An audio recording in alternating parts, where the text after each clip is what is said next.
Welcome to Kalyan views.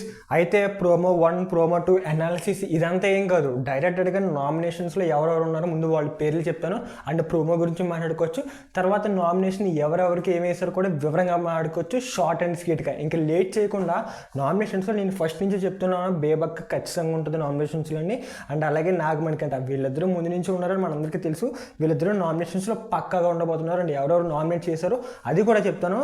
First వచ్చి బేబక్క and also Nagamanikanta, Sonia కంపల్సరీగా ఉంటుంది. ఎందుకంటే ప్రతి విషయంలోనే తను తలదూచుకుంటుంది కాబట్టి ఈ విషయంలో తనకి కూడా ఖచ్చితంగా నామినేషన్స్లో ఉంది. ఇప్పటికి ముగ్గురు పేర్లు చెప్పా, ఎవరు? సోనియా, నాగమణికంట, బేబక్క అండ్ శేఖర్ భాష. ఆబ్వియస్గా తెలిసిందేగా వీళ్ళందరికీ ఓట్లు ఎక్కువ పడ్డాయి, అంటే ఎక్కువ కత్తిపోట్లు పడడం వల్ల వీళ్ళందరూ నామినేషన్స్ అయితే ఉన్నారు.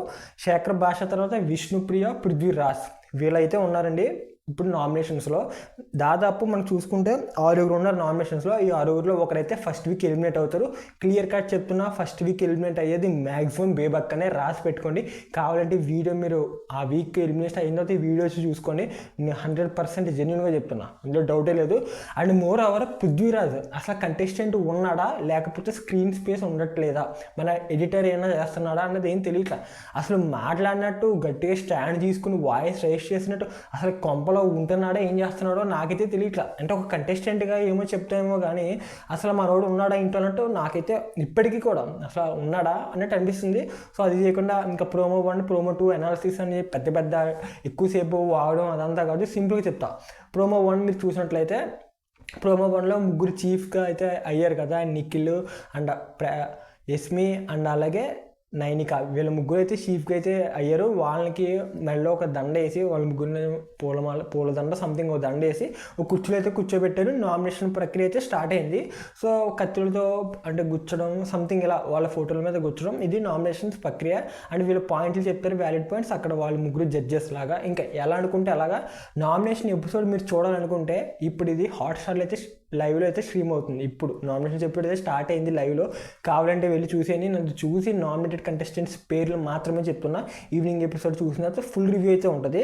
సో ఇదైతే చెప్పాను కదా, మార్నింగ్ ప్రోమోలో అయితే వచ్చేసరికి డే 2 ప్రోమో 1 వచ్చేసరికి మనకి చీఫ్ అదంతా జరిగింది. తర్వాత వచ్చి సోనియా బేబక్కకి డిస్కషన్, ఇల్లు గురించి డిస్కషన్. అంటే ఆ ప్రెజర్ కుక్కర్ నీకు రాలేదు, నువ్వు ఆ పని వదిలేసావు అని చెప్పి సోనియా అదే పాయింట్ పెట్టుకొని మాట్లాడుతుంది. బట్ ఆవిడకి తెలియదు, ఇట్స్ ఓకే. బట్ అదే పాయింట్ వ్యాలిడ్ ఎక్కువసేపు బాగా వినిపించింది. అండ్ తను ఎక్కువ డ్రాక్ చేస్తుంది కూడా, అది ఎక్కువ నచ్చలా.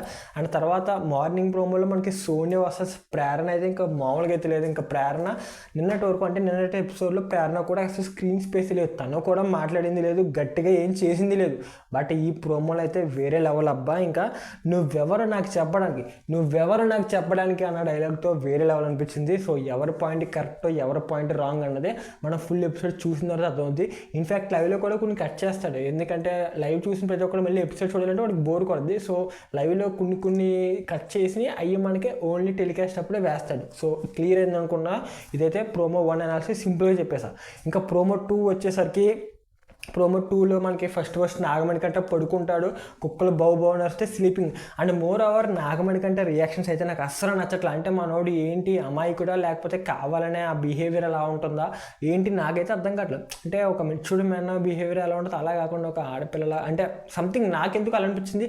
అది ఇన్నోసెన్స్ అంటారా, అమాయకత్వం అంటారా, ఏదంటారు మీ భాషలో, మీరేమనుకుంటున్నారు? అసలు నాగమణికంట క్యారెక్టర్ అంటే స్క్రీన్ ముందు ఎలా కనబడని ఎలా చేస్తున్నాడా ఏంటి, కింద కామెంట్ చేసేయండి నాగమణికంట గురించి. అండ్ తను మాట్లాడడం ప్రతిదీ కూడా నాకు ఎందుకో అంటే సాఫ్ట్ అండ్ స్వీట్గా ఏదో సెన్సిటివ్ అన్నట్టు అనిపిస్తుంది. అంటే ఒక అబ్బాయి ఎంత రఫ్గా ఉండాలి అదేం లేకుండా నా గురించి నీకెందుకు అబ్బా అంటే ఈ స్లాంగ్. అంటే నేను తనని విమర్శన అని చెప్పను కానీ నాకు పర్సనల్గా అనిపించింది.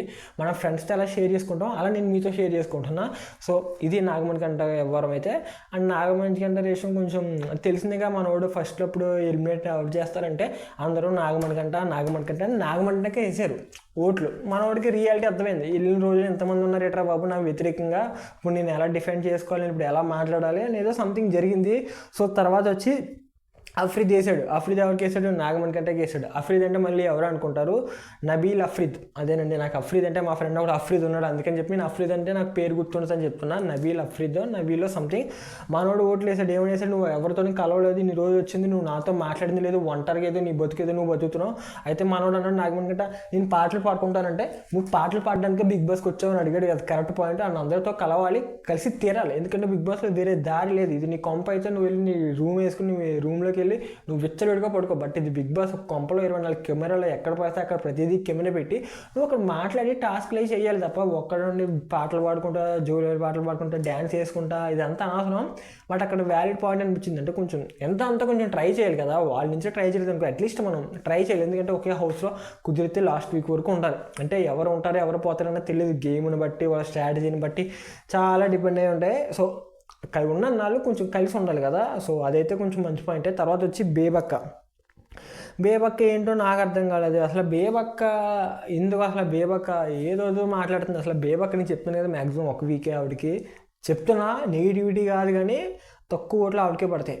చూసుకోండి, బేబక్క ఖచ్చితంగా ఈ వీక్ వెళ్ళిపోద్ది, డౌట్ లేదు అందులో, రాసి పెట్టేసుకోండి. అసలు first week eliminatory condition Bebakka confirm. అది ఇంకా మాట్లాడే అనవసరం. ఇంకా తర్వాత వచ్చి భాష విషయంలో, ఫుడ్ విషయంలో నాగమణి కంట కొంచెం సోనియాకి సపోర్ట్ చేయడం అదేదో కొంచెం పెద్దగా జరిగింది.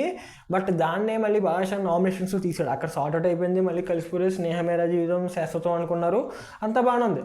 మళ్ళీ నామినేషన్స్లో మళ్ళీ మొదలు. సో అక్కడ భాష కూడా ఏదో మనోడికి బయట ఏదో హైప్ ఇచ్చేసారు. అంటే ఒక రివ్యూర్, ఒక బిగ్ బాస్ రివ్యూర్ హైప్ మనోడు మామూలుగా ఉండదు. అసలు మనోడు భాష అయితే ఇంకా మొత్తం బిగ్ బాస్ వేరే లెవెల్లో ఉంటుంది, ఇంకా చితక్కొట్టేస్తాడు, అది ఇది వేరే లెవెల్ చెప్పాడు. ఏం లేదు డల్లా. మరి షోలో ఇంకా ఎదరైనా కనబడద్దేమో చూడాలి, కానీ కొంచెం మూర్ఖత్వం ఎక్కువగా ఉన్నది మనోడికి, అదైతే తెలుస్తుంది.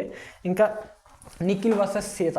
నిఖిల్ అని నాకు ఇంకొక క్యారెక్టర్ నచ్చలేదు. అంటే ఏమో నాకు ఈ గేమ్ ప్లే మనోడు చూపించింది ఏంటో నాకు నచ్చలేదు, కానీ నిఖిల్ గేమ్ ప్లే అసలు మనోడు ఎవరు ఏం నచ్చట్లా. ప్రతి విషయంలో నేను ఉన్నానంటూ మాట్లాడడం.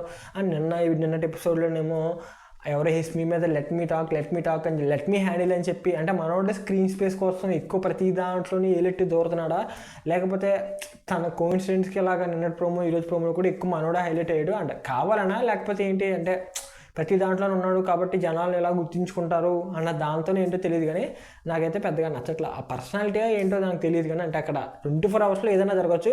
మనం చూసింది 2 ప్రోమోలు, 1 గంట ప్రోమో, మహా అయితే లైవ్ 1 గంట 2 గంటలు, మహా అయితే 3 గంటలు. సో దాన్ని బట్టి వాళ్ళు బేసిస్ చేయలేం. బట్ నేను చూసిన దాన్ని బట్టి చెప్తున్నాను, అయితే నిఖిల్ క్యారెక్టర్ నాకు అంత పెద్దగా అనిపించలే. అంటే ఇదిరా బాబు స్ట్రాంగ్ కంటెస్టెంట్ టాప్ 5లో ఉంటాడు అంటే డౌట్ అనే చెప్పాలి. సో చూద్దాం, ఇంకా టైం ఉంది కదా. నిఖిల్ సీత కూడా తను స్టాండ్ తీసుకుందంటే ఓకే, ఇంకా వాళ్ళు ఎవరో బయట పడాల. నామినేషన్స్లో అయితే కొంచెం సీత వాళ్ళిద్దరు అయితే నేను మాట్లాడి తీరుతా, నా ఇష్టం, నువ్వెవరు చెప్పడానికి. సో అదంతా కామన్, ఎందుకంటే బిగ్ బాస్లో నువ్వెవరు చెప్పడానికి ఇది ఒక వ్యాలిడ్ పాయింట్ అండి. ఎవడి చెప్పడానికి సరిపోడు. ఎందుకంటే అందరూ ఒకడు ఎలా వచ్చాడు, వీడు అలా వచ్చినాడే. వీడు తాత వాళ్ళ బాబు రికమెండేషన్ ఏంటి అలా గేమ్లో ఒక్కొక్కరు ఒక సెక్టార్ నుంచి అయితే వచ్చారు. సో కాబట్టి ఇదైతే నామినేషన్ కంటెస్టెంట్స్ పేర్లు కూడా చెప్పేసాను. ఇంకా ఈవినింగ్ రివ్యూలో, అంటే ఈవినింగ్ మనకి టీవీలో టెలికాస్ట్ అయ్యేది, వివరంగా మాట్లాడుకోవచ్చు. ఇంకేమైనా డౌట్స్ ఉన్నా, ఏమైనా కామెంట్స్ చేయాలనుకున్నా, నన్ను ఏమైనా అడగాలనుకున్నా కింద కామెంట్ చేసేయండి. Thank you for watching.